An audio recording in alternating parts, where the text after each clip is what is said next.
blogging on my Facebook, on my Twitter, on my LinkedIn, and then I put it manually on my Pinterest. Yes? Can you tell us more about the platforms? Yeah, I'm coming to that. Oh. Don't worry, I'm not going to leave anything out. So place yourself as an authority in the field. And also, they are, like I said, reverse chronological. You're going to start and asking me, okay, where can I write a blog? There are people that put a blog on their websites, and there are people that use other platforms. The most known platforms are Blogger and WordPress. Blogger is actually owned by Google. But WordPress is way better. It's very good in SEO, and it has a lot of tools. It has a lot of features that you can use for your blogging. And there are two kinds of WordPress. There is a free blog and a paid blog. A free blog is WordPress.com, and a paid blog is WordPress.org. It's not a lot of money, it's $30 a year, but I have a free one. So the free one, your blog, you have to name it, whatever your business name is, .wordpress.com. That will be your title, the title of your blog. And I had people telling me, oh, you have to have your own domain on blog, if not, people will not read it. I can tell you that till today, from the beginning of the year, till now, I checked it this morning, I had 109,000 views on a free platform. Okay? It's because you put whatever people are looking for. Remember, it's about listening to people, knowing what they want, and writing about it. Like, again, the holidays are coming up, and people don't know if they should network or how to network. I wrote a blog about networking. The minute LinkedIn has changes, I write a blog about LinkedIn changes. And I use it because everybody on the media is talking about it, so my blog gets found out. And it helps my SEO. So it's about how to smartly use your blogging. But you have to blog. You have to find that time. You know, it will take you, and you have to commit. If you're not going to commit once a week, don't start. Okay? Come on, a blog of 900 words. If you are an expert in your field, really, how long is it going to take you a week? 2 hours? A week? You can afford that. What I do, and I'm giving you a tool, whenever I think about something, I have a document open on the background. If I have an idea, I go and I write it down in that document and I save it. So, because I get a lot of ideas and then I forget them. So, and whenever I read an article that I like, that I know I want to write about it from a different angle, I save that article on my hard disk. Because it helps me with research later on. Okay, so you can do your research as you go. You don't have to wait till the day you do your blog to look for what you want. Just have a plan. Take an hour and start writing what is it that you want to write about the next 3 months. That's 12 titles. Yes. And we could give customers, potential customers like that? Absolutely. You are establishing yourself as an authority. You can have referrals, you can have potential customers, yes. I open a blog in Blogger. Can I move it to WordPress with the same name? Yeah. Okay. There are two different platforms. Okay. And you can actually export it Oh, okay. or import it, something like that. Okay, I will do it. You can do it, yeah. They have great customer service also in WordPress. So,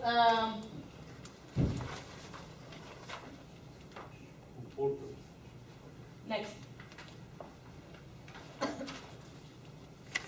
There are 6 rules for blog content. Try to answer industry questions. Comment on industry news, like I told you, choose whatever is going on right now and do it. And the title, it has been found, is like when you have a title that starts with how to, or numbers, like 5 tips to, or 5 things to avoid, or 10 things to do. Like when I wrote my article about networking today, I said how to network two points, semicolon, 23 networking tips. So I added both. How to and numbers usually are the blogs that are read a lot. Okay? Research your titles on Google first. Use keywords in title. Make sure to add tags and categories that are the keywords that you want people to find you under. How many tags do you want to have? I have sometimes 20. and sometimes I have 15, and sometimes I have 5, depending on the subject that you are targeting. Like networking, I had networking, and then online networking, offline networking, branding, self-branding. You know, I put everything that the article is talking about. Okay, so it really depends, it's a choice. There is no maximum number or a minimum number. Okay? Yes? Do you use the same hashtags all the time? Did you save them somewhere? No. Different one? Well, in the subjects, yes. Okay. In the subject, because I want people, when they look for this, to find me under. And you can use hashtags on all over the networks now, not only Twitter. Yes? So when you write your blog, a hashtag and a word, that's called a tag? That's no. A tag is something outside that you tag, that you add tags so people that are looking for these can find your blog. Well, when you write the blog, how do you insert tags in the blog? It's on the side. WordPress offers for you on the right On the side. side. It offers categories and it offers tags at the same time. Okay. And you can add pictures, you can even have videos on your blogs, on WordPress for free. One thing very important that I forgot to tell you about the website. When you add pictures on your website or on your blogs, Google does not read pictures. So it's a waste of real estate on your website. You have to add what's called alt text to it. So go back to your web designer and tell them to add this.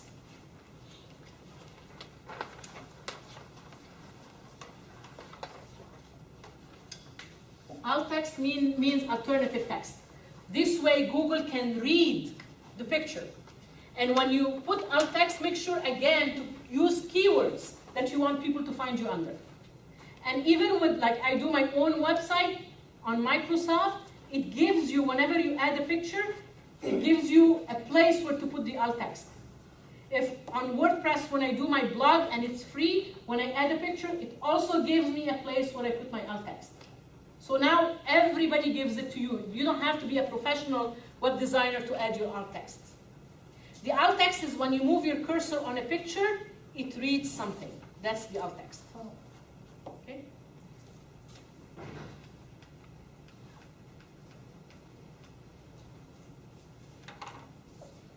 Best practices, read different blogs. And we can do that through alerts or through Feedly. So you know what to comment on blogs that are on Forbes and that are on Inc.com that have a big profile, because whenever you comment, you have to be signed in. And whenever you signed in, it's basically your website. So if people get curious about you, they will go and visit your website and might use you. So this is a way where you can let people be aware about you. And Forbes has something very neat. If they like your comment, they will highlight to everybody else your comment. So that creates more visibility for your comments on these blogs. And then write informal influence. Always have a human voice, like we said. And don't use big words. No one cares if you use words that no one else understands. I mean, just use, remember, most of the people, especially in California, are immigrants where English is not their first language. So make sure to put it in a way that everybody can understand it. Not only MBAs and PhDs in English literatures. Okay? Make sure that anybody else can understand it. Respond to all comments, including negatives. We talked about that this morning. Content is king. And don't push your products when you do bloggers. So when you write a blog, do not write about your company. And do not write about your products or your services. But write about tools and solutions that you can offer people. Okay? Questions? I know it's a lot of information, but... Too much. Well, you know what? You came here to learn something, right? I try to give you as much as I can, yes. Would you recommend every week? It's good for a blog. Every week, once Every a week. No more than a week. If you want to, it's fine, but not more than a week, no. Okay. Now, Yes. what if this website started being .NET? It's been 6 months, and the guy who picked it wasn't good, but then we transferred to somebody else, but now as it is... Buy a domain name with .com. If it's not available, try to play with the name. And you can ask your web designer to do what we call a 301 redirect. Where you will not lose any of the traffics or any of the links on the old website. but it will appear on the new domain name and the new website. It's going to be in the background. Where it's not going to look, but you're going to have to still keep paying for the 2 domain names. I want to ask you something. What is the, I mean, you may not have the answer to this because it's got nothing to do probably with this. What is the thing where it's, you get a phone call, it says this is a web-generated phone call. Wait 2 minutes and say you're reading. And all of a sudden you lose this process. What do you mean? Well, I had a store which I bought for the beginning 3 months. It was saying, a phone would ring, it says, this is a web-generated phone call. Wait 2 minutes and say you're reading. And all of a sudden, this web-generated phone call, which it could have been you, could have been anybody as a customer within 5-10 miles, and it's not there anymore. I would worry, actually. I would just hang Yeah, up. I am worried, but I what would is, just hang up. And by the way, these days you have a lot of phone calls that will come to you and tell you, you have not been verified on Google. Do not accept these calls. They're fraud. So be careful. Robocalls. no, this Yes. is not about hanging up. They No. were real customers. This was, if you wait 1.5 minutes, you know, and then the customer will be say, hey, Kazarian, I honestly have never heard about that before. If it was me personally and I did not generate that, I would just hang up because it might be someone waiting to get my information. No, this was a call. It's oftentimes these people were at Lowe's and they go, hey, do you have this carpet? I go, yeah. Well, they say, we'll come to your store. I mean, it was just a regular business call, but how it was generated, I couldn't figure out. I can't tell you, sorry. But there is something that is called Google Voice. And Google Voice will give you actually a free phone number that you can have 5 phone lines to ring on it.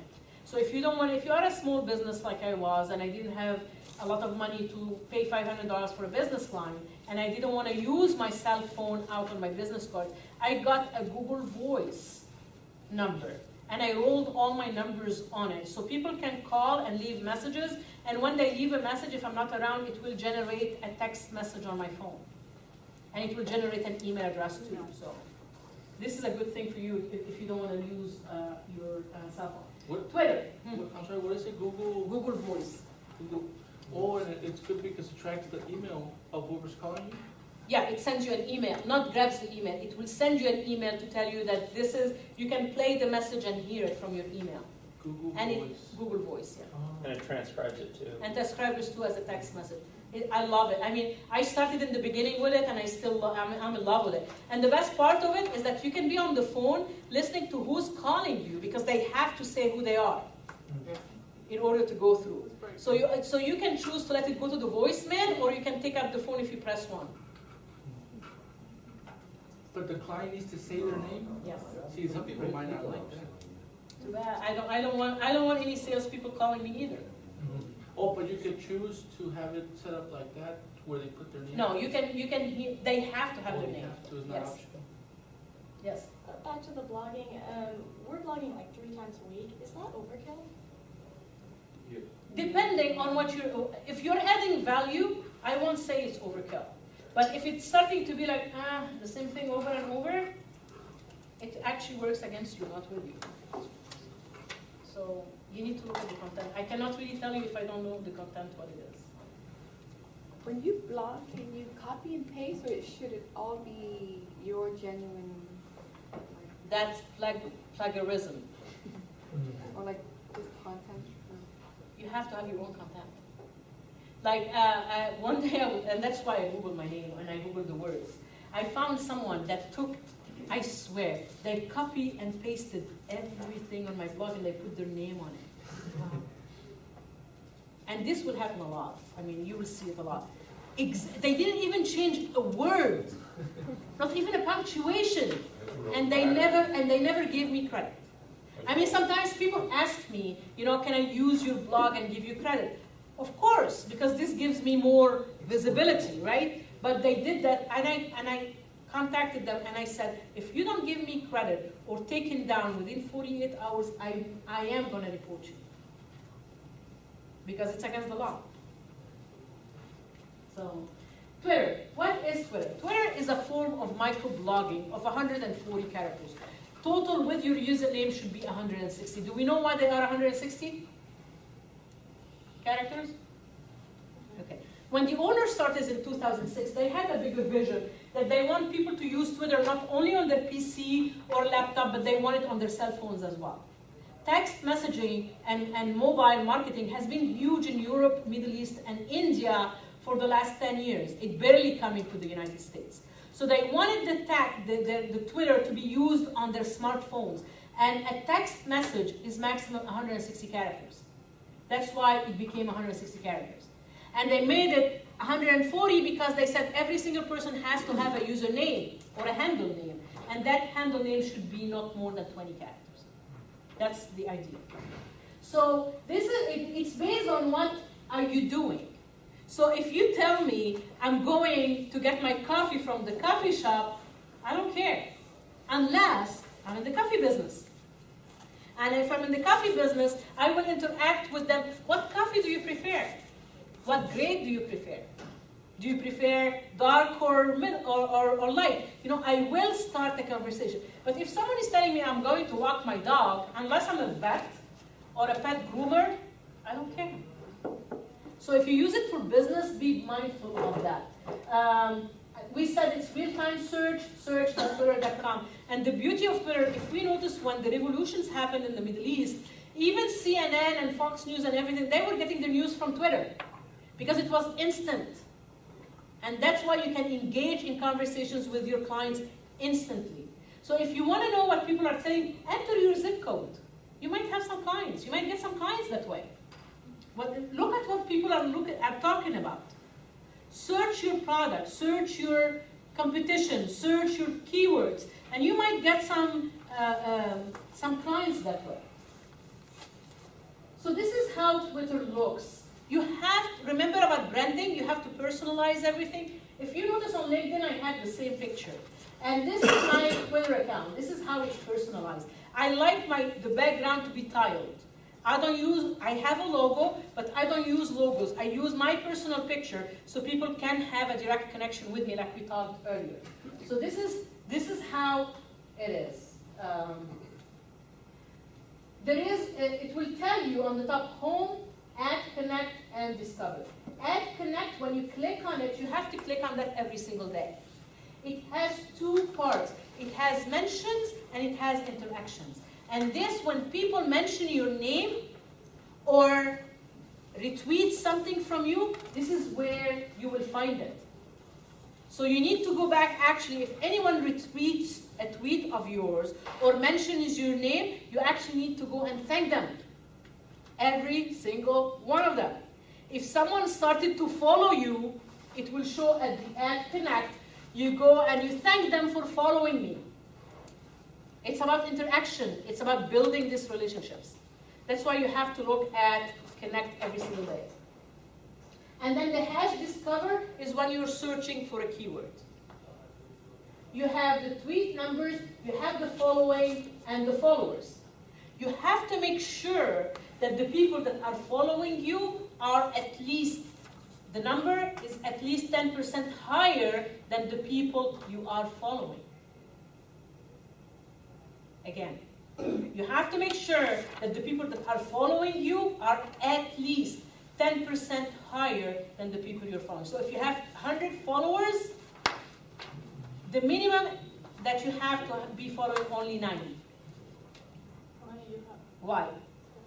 How do you get followers? How do you get followers? By adding helpful content. By reacting with people. By following people that are huge, that have million followers. So when you start interacting with them, people will see you and will start following you. I think I followed, I started following maybe 100, and I had already like 500 following me. So as a courtesy, I look at people that following me and I decide if I follow them or not. I don't follow every single person that's following me, depending on the numbers of followers and followees. Because when you have you are following more people than people are following you, that means that you don't have that much of interesting content to add so people can follow you. That's how people look at it. That's why it has to be 10%. So if you have it more, go back to your followers or who you're following and start deleting some people. Yes? So did Twitter could be also business for industries that are strictly business to business? It could. All what I'm giving you today is business to business. The only thing that is business to consumer, and it's not even working, is Facebook. They found out in researches that people on Facebook, they will say, oh, nice, but they will never, they found that 78% will not actually buy, they look at Facebook as entertainment, not really as business. Okay. So Facebook is not business to business, not business to business. You can use it as, I'm a business to business and I still have a Facebook business page, but I know it has been 4 years and I didn't get one single client from it. And it's not because I'm doing it wrong, it's because Facebook is not designed for that. And remember, Facebook is what we call closed community. Meaning Google cannot find you. I mean, they can say that you have a Facebook page, but they cannot rank you for any keywords. So it's useless effort. You cannot find anything on Facebook unless you have an account signed in with a username and a password. Google cannot find it. But Google can rank tweets, can rank LinkedIn, but cannot rank Facebook. It's a closed community because they want to become a search engine. So, Twitter, you could all set up your profile like LinkedIn? I'll show you how. Okay. I'll show you how. So, what else? Yeah.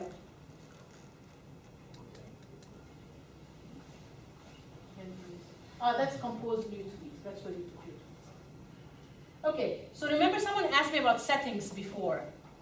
See this wheel on the top? This is the setting for Twitter.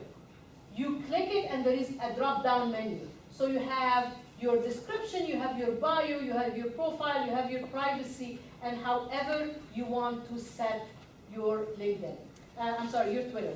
First of all, you go to the design, and the design, you can use any of these backgrounds, or you can customize it by coming here, customize your own. You can upload a picture, you can upload a logo, and you can choose to tile it or not. It's all in the settings. The privacy is in the settings. And then on the profile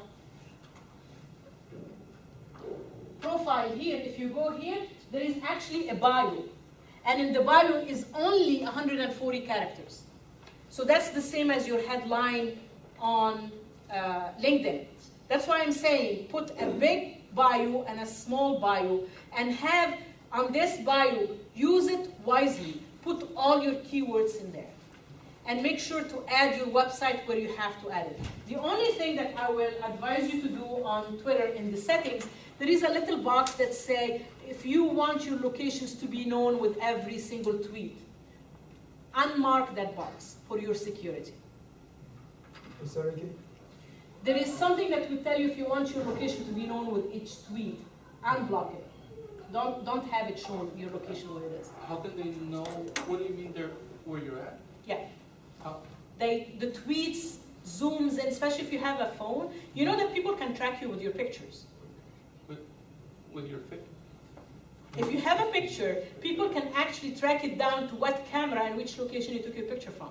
That's digital language. Okay. So that's why you have to be careful. That's why on your privacy, you have to, that's why I'm telling you, take away the location. Twitter is what is called a geolocal application, meaning people, it can zoom down to exactly where you are. Who can, the general public? Twitter, yeah, general public can know, there are certain ways that they can know where it's from. Like if you add your location, like for example, I'm in Burbank, it will have my tweet and under it, Burbank, California. Okay, so you need to be careful about it, you need to be aware of that. They can pinpoint exactly where in Burbank? Some people, if they know how to do it, yes, they can.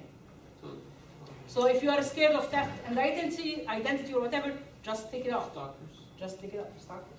What if you want somebody to stalk you? Maybe they'll give you. Yeah, I'm not in that category, so I don't. So we talked about this, we talked about the profile, and here is the profile, here is the bio, how you can add it. And these are the interaction. And always thank people that follow you. There is a site called Twillo, and Twillo has all these categories. They have like 100,000 on them. And these are the people that have millions of followers. So if you start following them, and kind of start interacting or responding to a tweet or whatever, you can actually create a lot of visibility for your profile into 1 million people. So be careful to choose only the people that are in your industry, or you know that they have followers that you want them to be following you later on. It's all about planning. It's all about looking. So when you write tweets, again, use it as a person, as a human. Because Twitter can have only 140 characters, make sure that the links that you use are shortened. And you can shorten any long URL by using a site called bit.ly, this one, bit.ly.com. You can take a huge link to be like maybe 20 characters. So this is a great way to share news on Twitter. Avoid using all caps. You know what it means when someone tweets or sends email all caps? Shouting or angry, and it's very unprofessional. So, and then when you use the hashtag, use maximum 3 hashtags in a tweet. More than that is annoying. And do not tweet 10 tweets a second. It's annoying. Okay, so you can use buffer or space yourself every hour, have 1 tweet. When you want people to do something for you, if you want people to retweet your tweet, make sure to leave space and ask them. Say, please retweet. And the abbreviation for please retweet is PLZRT. And this is the only thing you can actually put in capital so people can see it. If someone retweets you or mentions you, make sure to thank them. Excuse me? No. Okay. And everybody knows about the please retweet RT. Whoever uses the Twipple people, yes. Well, you know, remember, there are different levels on people that use social media. So, thank people for retweeting hashtag, and don't use automated message as direct messages. DM means a direct message. Even Twitter had just offered a week ago that you cannot send a direct message except to people that are following you or you're following them. It's like a private message that no one else can see on Twitter.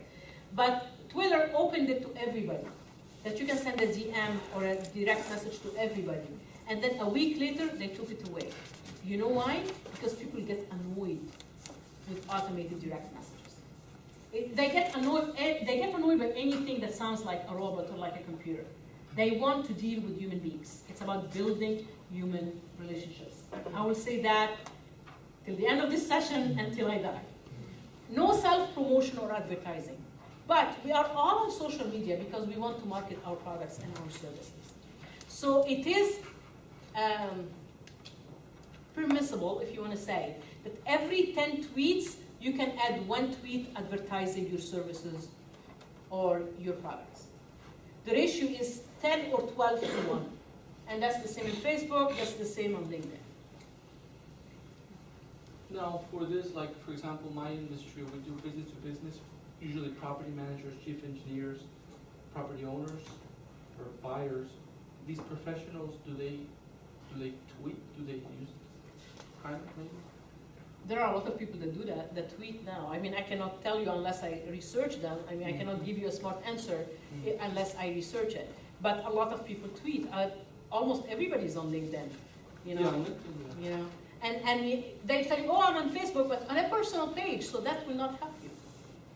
Yes. Should I go on Twitter as myself or as my business? Or business. As my, okay, In a human voice. got it. Your business as you. Okay. You are the front to your business. Again, don't use religion, politics, offending words, and all that. And Twitter, by the way, is one thing that if you have 2 lines of businesses, you can create 2 different business accounts. It's okay. You know. So Twitter, DM means direct message. RT means retweet. Do we know what's hashtag FF? Hashtag FF is Follow Friday. So every Friday, people do a good deed. They put hashtag FF and they start putting the Twitter name of all of their contacts that they want to promote. It's like pay it forward. So go look for hashtag FF and you will know what I'm talking about. You can put as many as 140 characters can take. So when you start mentioning people on FF, they will retweet you because you mentioned them. So your name will be retweeted not only to your followers, but to their followers and to every single person that have followers in this FF. So you're helping them while actually helping yourself. Hashtag FF. Do you know what Twipple is? Twipple are the people on Twitter. Mention is it's the ad hashtag, we talked about it. What if someone has a username that you want? Try to play with it. Take a letter from it if it still sounds the same. Like I have a client that is, his business is Perry Immigration Law. So when I did his Twitter account, I put Perry Immigration, but immigration did not take it all. So after the T, I put an N. It still reads Perry Immigration as for 20 characters. So play with it as long as it stays the same. How long does it take to have a productive Twitter program? Anywhere 3 to 6 months. How many followers you need? The followers that are really going to interact with you. You know, it doesn't matter if you have 10,000 that don't deal with you or interact with you. Okay? Same as Facebook. If it was a country, it would be the third biggest one after China and India. It has 1 billion, and I think by now they are even #1 country in the world. But the thing with, there are so many fake accounts on Facebook. I have a friend that has, I'm not kidding you, 9 profiles on Facebook. Because she plays Bejeweled. What? It's a game on Facebook. What is that? I don't play games on the internet, so I don't know. But there are Bejeweled, there is Mafia Wars, there is... Candy Crush. Everybody's playing. I mean, there are, and I get every single day, it's like, people, this is a business page. Do not invite me to play a game with you. You know, but unfortunately there is no way to block it. So people have like a lot of profiles on Facebook. Facebook for business, you can be found only on Facebook if someone is looking for your skills or your industry or your business. You can create a community, and you can actually, it works because you can tell people that you have a webinars, or you can put your blog or your articles so people can know what you're doing.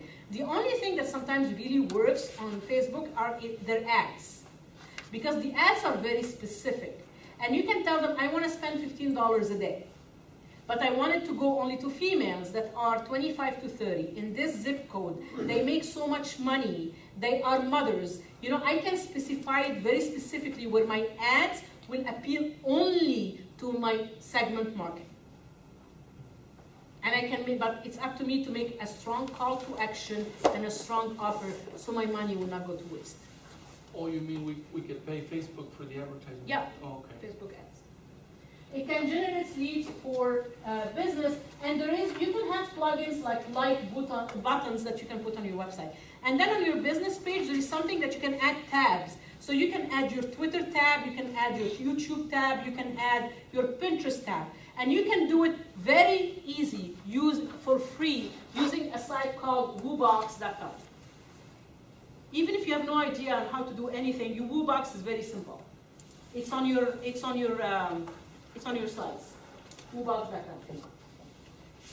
For example, this is my personal page. So I have my husband, I have my stepdaughter wedding, and I have only 52 people on my personal page. They're basically direct family. And like I told you, it's so close that no one can find me even with my name, if they search for my name.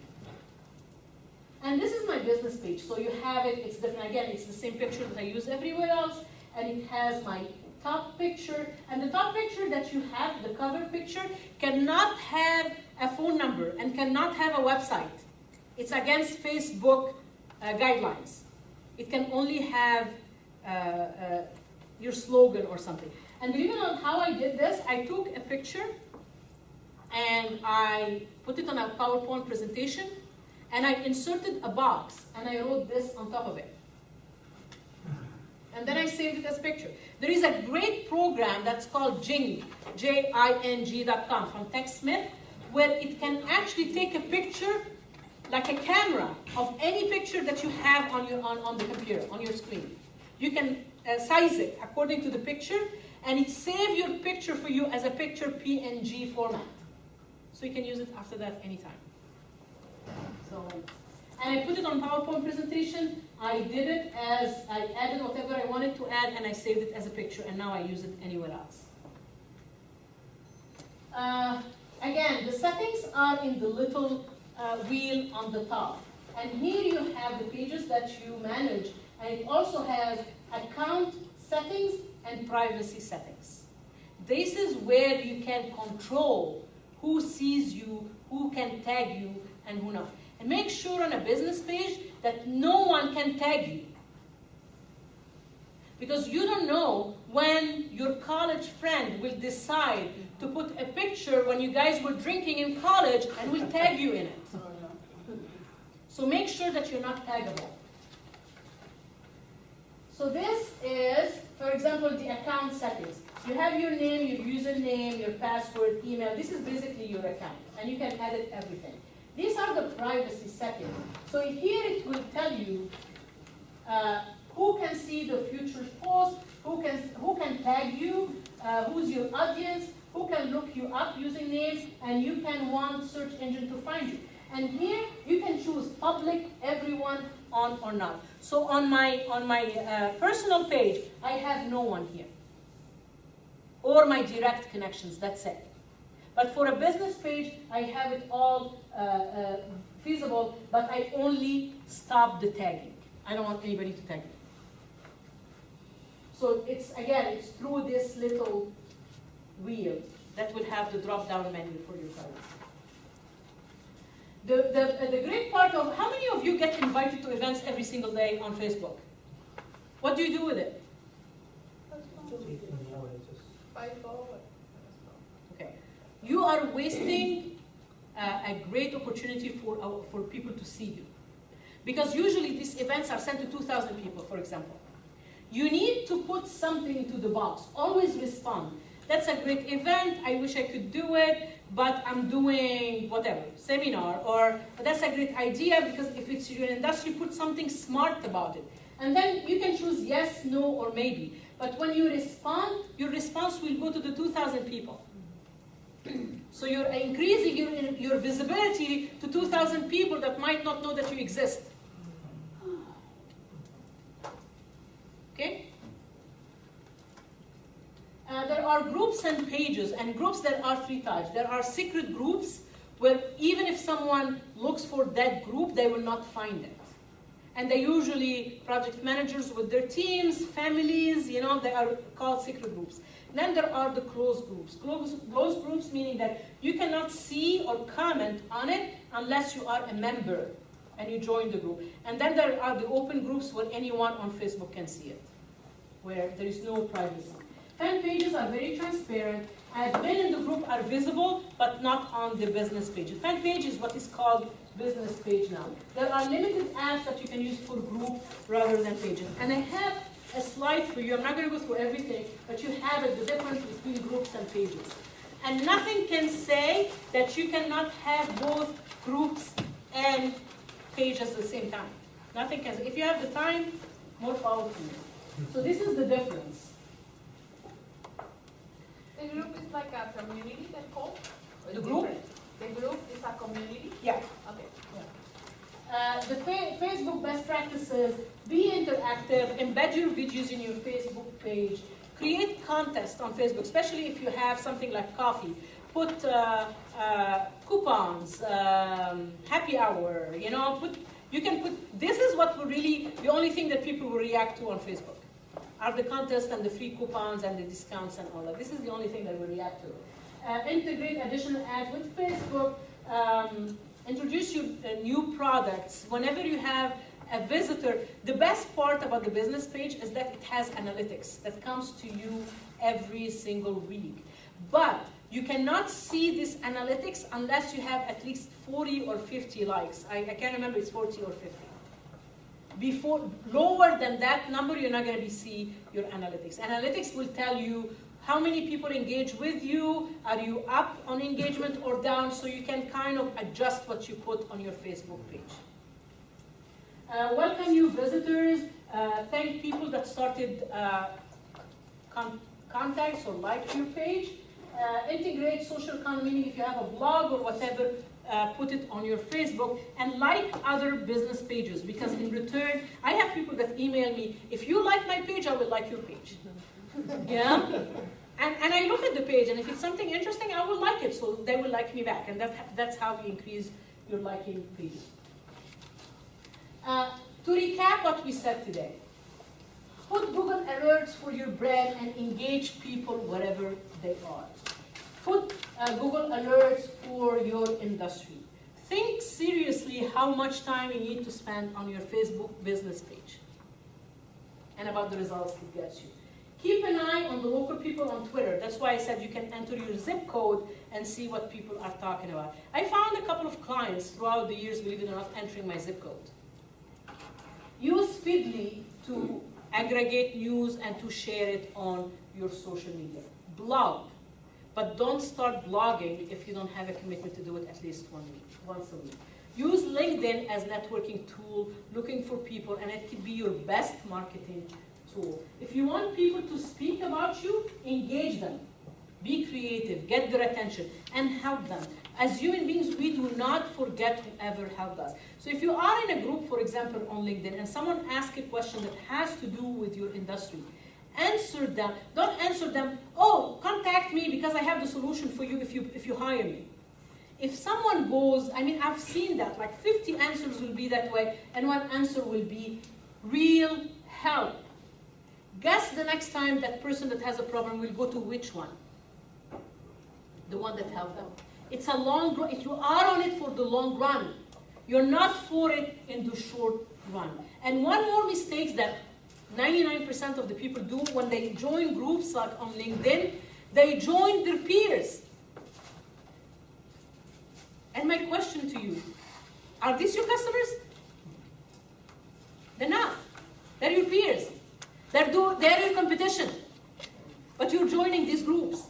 Look for people that are your customers and join these groups. You have to think about that. Join one or two from industry so you will stay on top of your game.